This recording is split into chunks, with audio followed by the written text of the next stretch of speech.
We are in the middle of Sfirat Omer, so we're going to talk a little bit about the counting of the day, but before that we have to understand a little bit about the idea behind Sfirat Omer. I was explaining a couple times, but also on Shabbat, that we all have a purpose in this world, and we all have to fulfill this purpose in this world. Now, the purpose is usually not what you think it is. One of the main parts of our purpose is to refine myself, and more to refine my midot, my attributes and my characteristics. Most people don't even know what's their purpose in this world.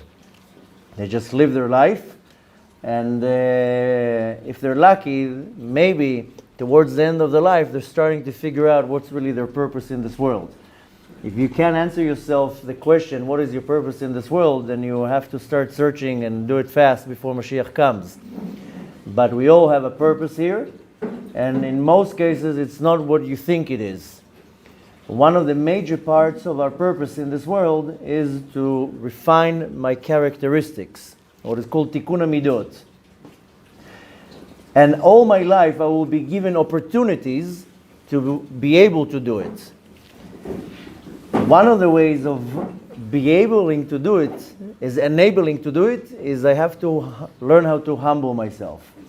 If I don't know how to humble myself, I will never ever be able to refine my midot, and therefore I will never reach to my purpose in this world, and then I will have to come back here again in another incarnation and another incarnation and another one. But Mashiach is coming, so there's not more options. So now is the time where I have to really focus on what do I need to do in this world.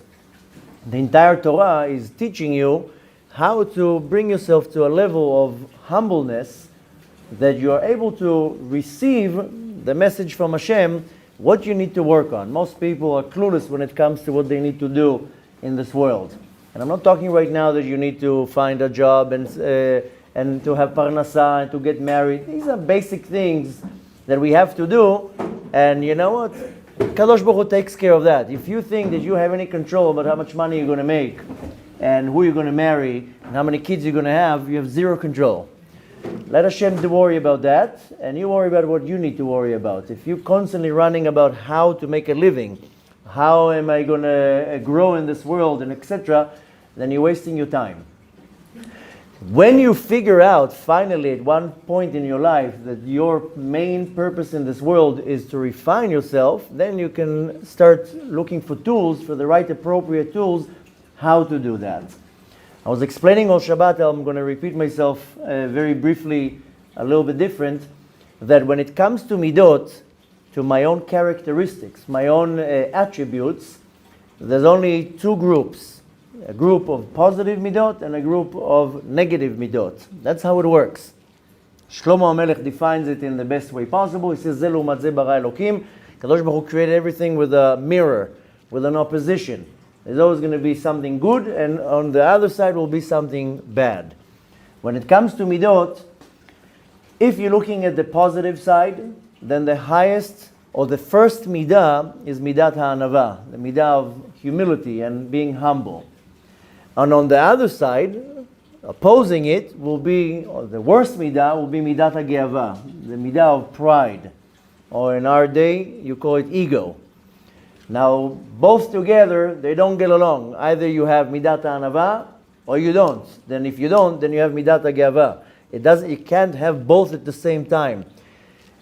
I know, if you go really to the details of it, then to have a geava, if you utilize it for something positive, then it can coexist with anava. It all depends how you're nourishing the midah. Everything that Kadosh Baruch Hu created is created it for something positive. Kadosh Baruch Hu created anger in the world. Why should there be anger in the world? So I should get angry at my Yetzer Hara when he's pulling me to do Avera. So I can use the anger to something positive, and of course I can use the anger for something negative. Kadosh Baruch Hu created jealousy in the world. Jealousy is not a good thing, but nevertheless, our sages say, Kinat sofrim tarbe chokhmah. When I have jealousy of somebody, a great sage, a great chacham, a great scholar, then it causes me to become competitive. I want to be as great as him. So all the midot that the Kadosh Baruch Hu created, he created them with a positive purpose. But most people, they direct it to something negative. There's one thing that we experience many times that the Kadosh Baruch Hu did not create. I'm sure you heard many times the famous quote of Rabbi Nachman from Breslev that he says, "En yaush ba'olam." There's no despair in the world. Most people think it's just a bumper sticker or something cool to say.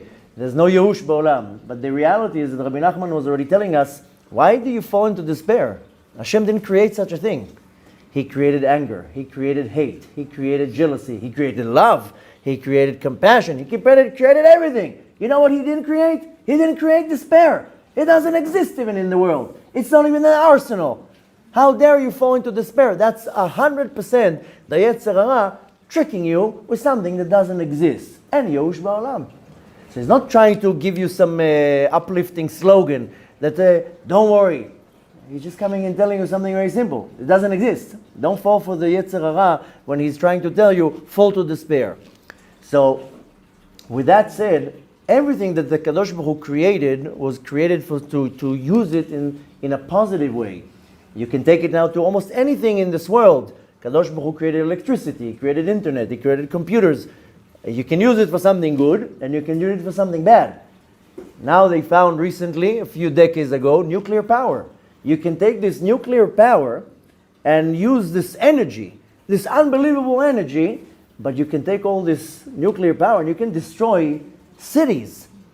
So, going back to our topic, which is midot, Kadosh Baruch Hu created anger, and he created jealousy, and he created sadness and impatience and so, but it's all to use for something positive. So also ego, also geava was created, but you have to know how to use it to a positive way. With that said, I constantly have to see how there's one side good midot, one side bad midot.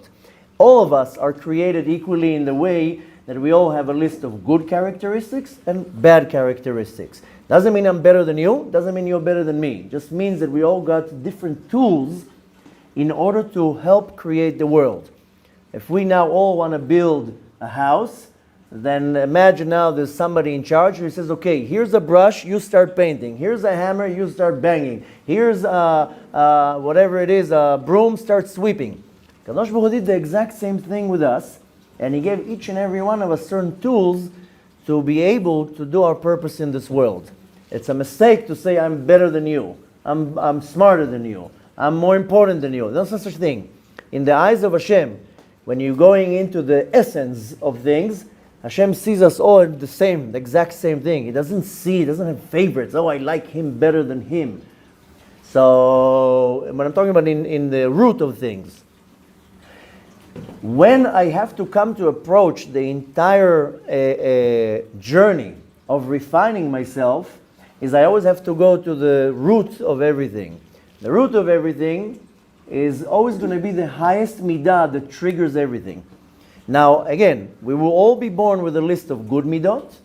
I can be charitable, I can be happy, I can be patient, I can be whatever it is. You use your imagination. And on the other hand, I can be having a lot of bad midot, that I can be quick to anger, can be very jealous, very judgmental, very impatient, and so forth. And the list is extremely, extremely long. There are many different books that talk about the topic of tikkun midot, that one of them we used to learn on Saturday morning before Shacharit. We used to learn from the book Sha'arei Kedusha. And this is one of the basic books. It's not a basic book, it's a deep book, but one of the basic approaches to Tikkun HaMidot. It's written by Rabbi Chaim Vital, the student of the Arizal, Rabbi Yitzchak Luria, which if you look at the introduction to the book, he says there that the main part of why we came to this world is Tikkun HaMidot. That's why we came to this world. We didn't come here for anything else. And he gives a whole in-depth discussion how to approach it, how to recognize the midot, where the midot are coming. He's explaining it based on many interesting things. But nevertheless, this is one of the many books that approaches the topic of Tikkun HaMidot. Another famous book that we're also learning here is called Tomer Dvorah, written by Rabbi Moshe Cordovero de Ramak. Another way of approaching, a different approach of Tikkun HaMidot. But it all boils down to the same thing, that when I need to focus on what I need to do in my world, in my life, is that how am I taking this product that I was given, now refine it. Now make the 2.0 version of this product. And that's me. That's my process in this world. And it will take me 60 years, 50 years, 80 years, as long as it needs to take. But if I'm not working on it, then I'm wasting my time. So comes a time in the year that the journey of Tikkun HaMidot is more focused on. And this is the time when we are now, between Pesach and Shavuot. The reason why it's positioned between Pesach and Shavuot, first of all, is because Pesach is really the beginning of the year. Most people think that Tishrei is the beginning of the year. We just read today in the reading of today. It says, B'chodesh HaRishon, the first month is Nisan. We're in the beginning of the year right now. It happens to be Rosh Hashanah. It's in Tishrei. It's called Rosh Hashanah. You know what, where we see that it's really not the beginning? Because if it would be the beginning, it should be called Tchilat Hashanah. But it's called Rosh Hashanah, the head of the year. It doesn't call it the beginning of the year. Now we're in the beginning of the year. So I mentioned that yesterday and many other times, that our main purpose in this world to focus on is to go out of Mitzrayim, which is equivalent to Tikkun HaMidot. It's a different definition. One will call it the rectification of my characteristics. Another one will call it Yetziat Mitzrayim, go out of your Egypt. I'm sure you remember the famous quote. We just read it now in the Haggadah. B'chol dor vador, omdim aleinu lechalotenu. Every generation, somebody's standing here to destroy us.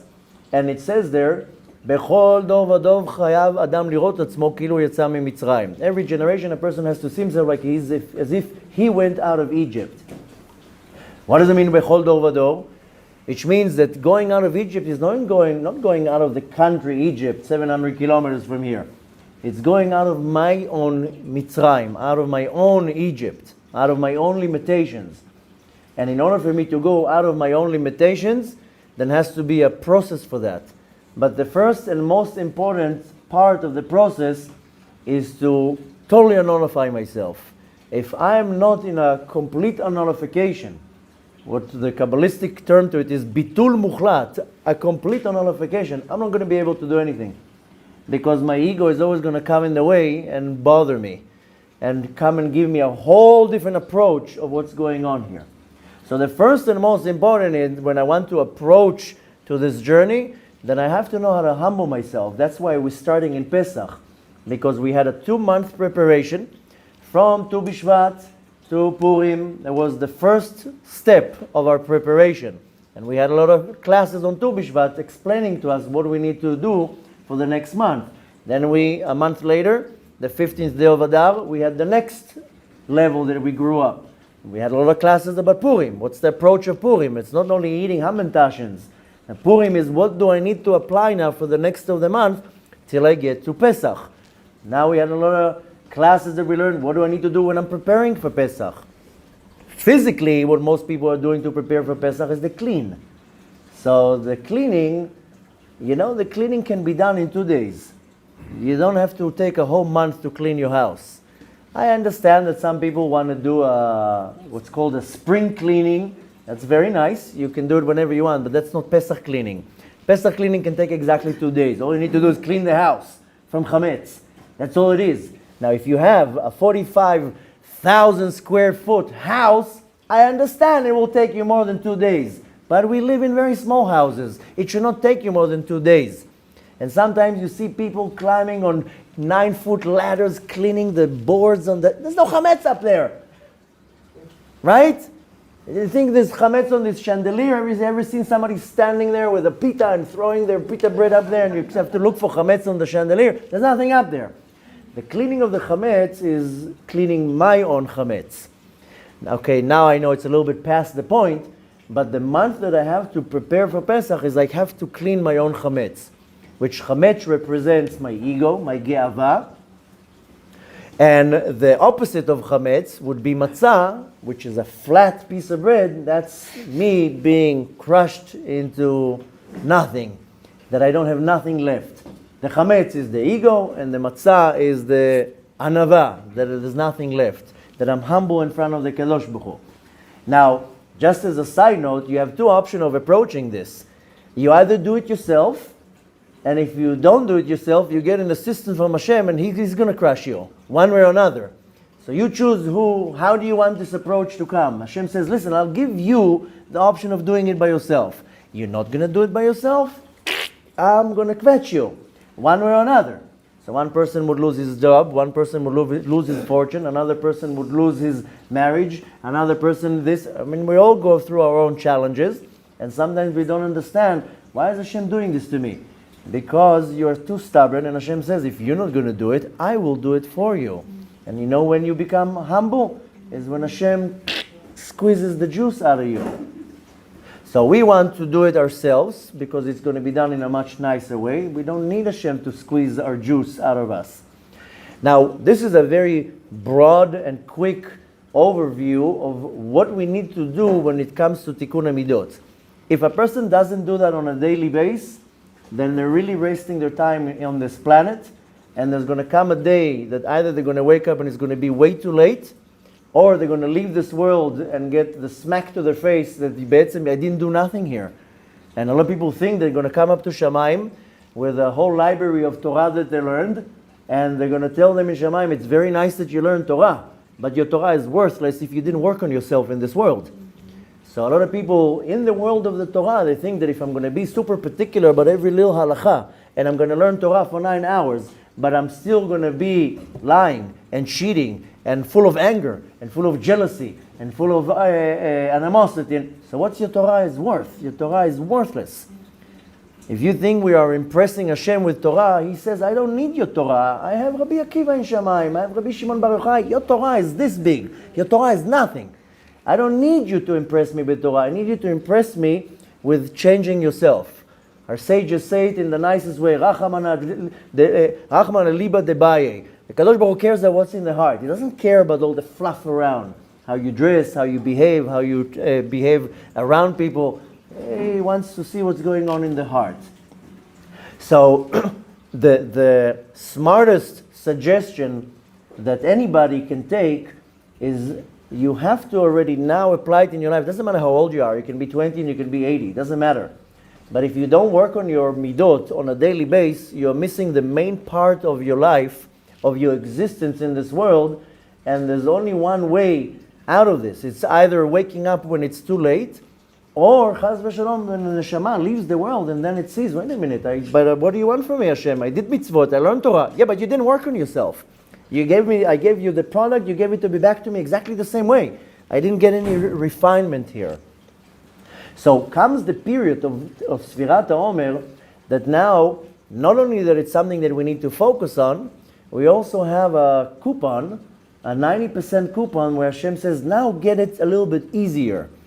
You don't have to pay the full price. Now you can get it easier. And it's going to come in increments where you can slowly work on your midot. So this is a very, very short introduction to what we need to now approach in the next 49 days. I mean, we're already 47 days. But nevertheless, we still in the beginning. So even if you missed a day or two to, so to say, prepare yourself, okay, day or two is not too bad. I know people at the 46th day of the Omer, they're, I forgot to count. What day are we today? So, like I told you on Shabbat, and I also told you yesterday, my recommendation when it comes to Sfirat HaOmer, at least if you're not doing it up to now, make yourself a habit in these next 47 days, that you make sure that you pray Arvit with a minyan in a shul. Because it means you're going to count the Omer right in its time, and not 2 hours later, not 4 hours later, not the next day. Because most people, if they don't count it, it's 8 o'clock when it's time for Arvit, then they forget, they fall asleep. And then in the morning, they don't remember if they counted, they didn't count, I forgot to count, what day were we today? And then you miss it.